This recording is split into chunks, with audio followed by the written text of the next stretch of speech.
I'd like to invite now Michael O'Hara as well onto the panel to join the discussion. And thank you everyone who've submitted your questions so far. And anyone else, please do get your questions in. With your zero electric vehicles, do you plan to have vehicle to grid services and infrastructure included so energy can be stored at peak generation times? And if needed, given back to the grid, including blackouts and emergencies? How do I answer that? We have certainly haven't excluded it. I think the technology, as you'll probably be aware, if sort of even at a domestic level, the technology for vehicle to grid is still quite limited. It's being built into chargers now have capability, and some limited vehicles have the capability to do that. But we're talking, if you're thinking about sort of EV fleet that you might have parked on your driveway, it's really quite a limited selection. Although many claim to be able to do it, that application is really quite narrow. So, and the same is true for commercial fleets too. So I guess our two main big fleets are buses, and then our vans, sort of 800 or so vans. Now, it would be great to be able to incorporate that, but we need to be realistic that those vehicles are operated, pretty much all for the buses. It's 20 something hours of every 24. And most of the routes we've delivered upon so far, it's overnight charging that we use. Not exclusively, we've got some trials for doing pantograph charging on the fly charging too, but that's broadly where we're at the moment, and that probably will develop over time. So I think the window for being able to actually pay back to the grid is actually relatively limited within our current capacity, but something we'll look at in the future. I think it's a similar kind of situation, and I'm happy to be proven wrong on this, by the way. As the technology develops, it'd be great if we were. And I think it's a similar kind of story for our support fleet as well. But I think it is just worth recognizing that there could be a potential big opportunity here, because with that volume of vehicles, you've got a huge installed capacity, which you wouldn't therefore have to deliver on site in big battery banks. You've just got them parked, and connected to the grid. But grid balancing services are usually more like, the markets for that are much more, well, basically we need that more in the UK at sort of daytimes, particularly peaks. And that's when the majority of those vehicles, I can't see a world in which we're not using them most of the time. So I think it's more limited than we'd probably like. Yeah. Okay. Well, I'm sure that answers the question. Thank you very much. How did you roll out carbon literacy at that scale? And do you track the potential carbon reduction of the pledges? I think that one might be for you, Dan, as well. Yeah, of course. Yeah. So we started out with a core group of trainers and developed the kind of the pack, if you like, which is developed over time. And then we developed a trainer model. So with those those people who knew it very, very well, were really comfortable with the content. We then trained other staff who expressed an interest in this, and then rolled it out through that mechanism. But that has allowed us to make a significant dent. And I think the last time I checked, it's about 6,500 people, which I think I mentioned in the presentation. But it does also, there are complicated factors. You really got to make sure that the people who are training are really dedicated, that they know their lines, because you've only got one opportunity to influence somebody, right, in the session. So there's an argument for sort of doing a bit of a hybrid model, I'd say. Do some train the trainers, but make sure that those trainers who are really competent and probably close to the core team who's overseeing the delivery do step in and work with other trainers, and make sure there's always pairings. I think that's really important.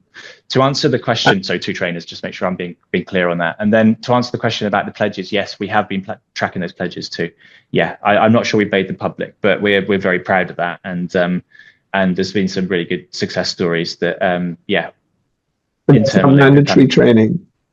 It's not for all areas anyway. As a massive organization, mandatory training covers, our core, safety is one of those, for instance, and like fraud prevention would be one of those core topics that everybody has to do. Carbon literacy is being people who want to do it, and then we've specifically targeted different departments which we think could have the most impact, starting with the head office people, because it's easier than sort of taking people like station staff away from the gate line for a whole day is quite tricky. So yeah. Will this partnership with TfL help with the curtailment issues, energy curtailment? And the individual has provided a link here to a blog referencing curtailment levels through the years. Superb. If there's any chance of seeing that would be great. And a great question and a really good subject. The quick answer is I doubt it. I think what we'd need to look at for the project is an element of being able to bring storage into the process. Battery storage, as we mentioned on the screens, we are looking at, and part of that is obviously that curtailment element, and I'm sure that will continue to develop so that we reduce curtailment as much as possible. One of the things that we realistically we do need to achieve here is a reasonably economic price for the electricity. If we don't have a good price for the electricity behind the meter, then people would look at bringing supply in from the grid itself. So we need to get that price right. Inevitably, the addition of another asset within the process, the investment structure and criteria, inevitably potentially increases that price. So unless we can bring battery storage in to the project, generate more than we need, and then feed into the underground, the Transport for London system later, then realistically it's a financial decision on that basis. And fair play to TfL, they've been very flexible on that. It remains to be seen the size of the systems that we can install, which would enable that battery installation. But in terms of curtailment, yeah, it's something that I can't speak to directly, but across group, it is something that we are looking at, hence that team, solar and battery. But happy to have discussions on that offline if that helps. Measuring Scope 3 emissions must have been a mammoth task for TfL. Can you give us an idea of how you approached that task? For Dan, obviously.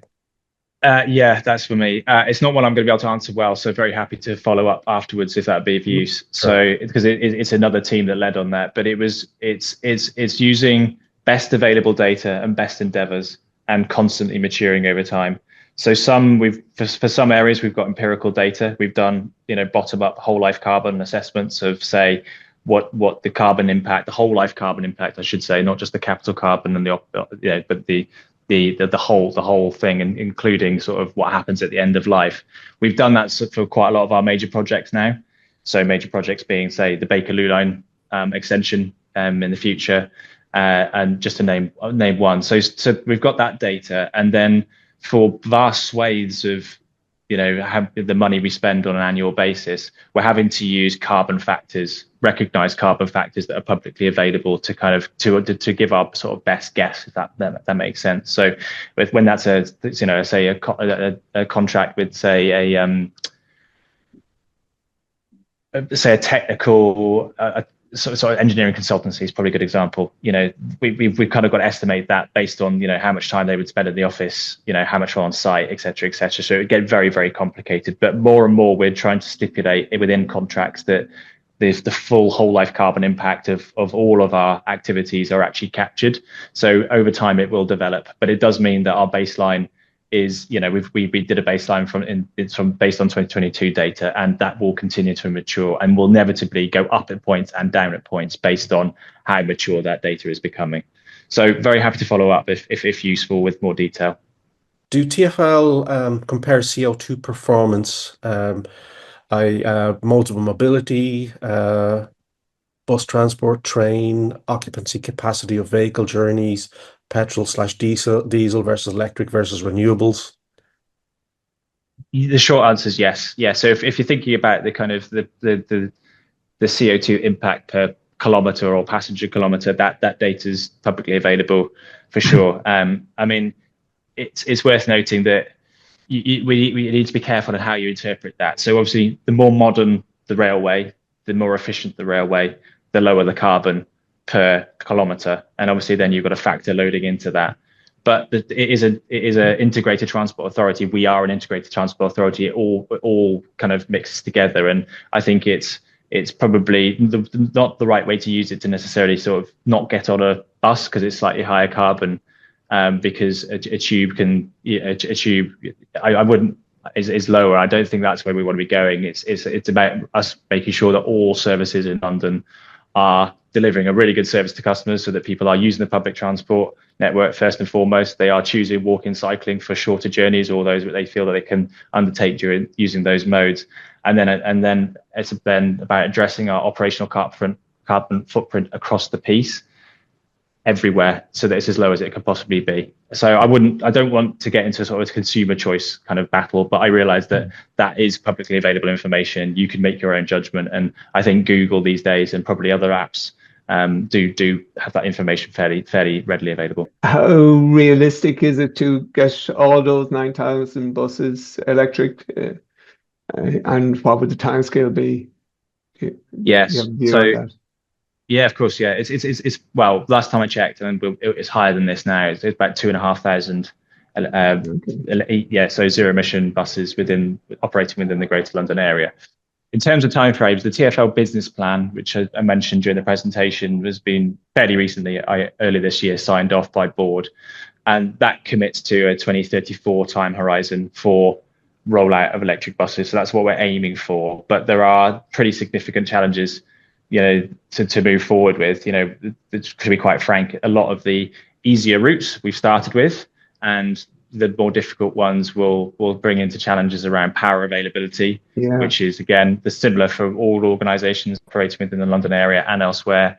And then we've also got, quite frankly, capacity constraints on the amount of space, because charging infrastructure actually takes up more space when you're talking at that scale than a simple diesel pump, right? So actually then we've got to potentially thinking about where those vehicles are located. And then we've got specific examples of, say, West London, where it's really difficult to get hold of power. And if you're trying to do so, for whether it's a development, a data center, or for us ourselves, you're looking at mid 2030s. So this is a developing piece of work. We've got a huge team who are really driving this, and the business is incredibly important. But 2034 is the marker we've laid down.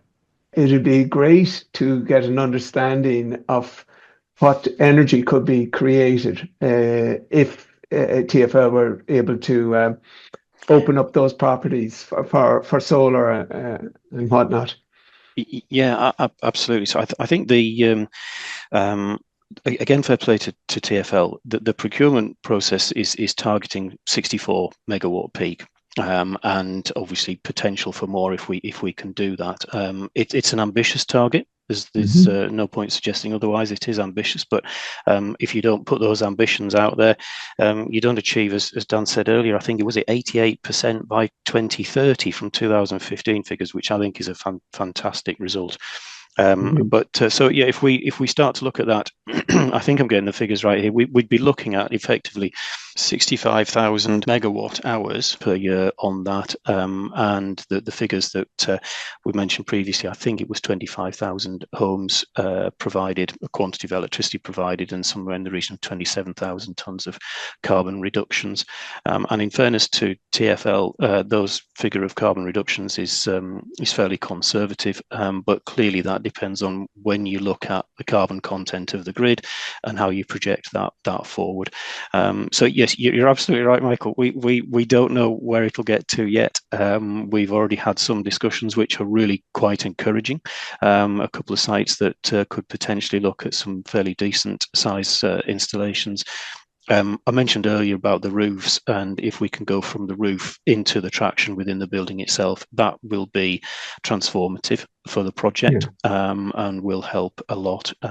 But quick answer, a bit of a stock answer, site specific, project specific, but yeah, fair play to TfL. There's some really good potential there. From your perspective, what's coming next? What would you see your focus being for the next few years? So on the renewables side, Adrian's just covered that one off brilliantly. So I think for us on the grid procurement side, it's those power purchase agreements. So going back out to market, which we hope to do this year, and that will be targeting again new build renewables on the UK grid system, and that will be it's slightly TBC, I suppose, with the global political situation and what's going on in Iran at the moment, and clearly the energy market impact on that. But that's certainly currently our plan at the moment. I think I've touched on buses and our fleet vehicles quite a lot, so I think I'll skip straight across that because that's clearly just going to keep on happening. We'll address those challenges as we come to them. So I think the thing I'd probably just mention here, which I haven't mentioned very much, is really on that energy efficiency angle, and it relates to that question about AI too. that we do have a huge amount of data. We could be doing more with it. And I really want to, and we are going to be for the next few years, kind of making sure that we're doing everything we can to make sure that staff on the ground in buildings, whether it be station staff, whether it be in train crew accommodation, whether it be in depots, are really being responsible with the use of those utilities. So gas, electricity and water as well.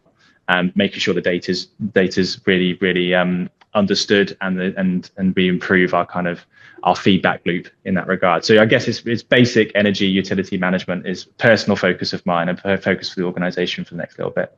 Thank you, Dan. Thank you, Adrian. Thank you, Michael, for joining us Yeah. today.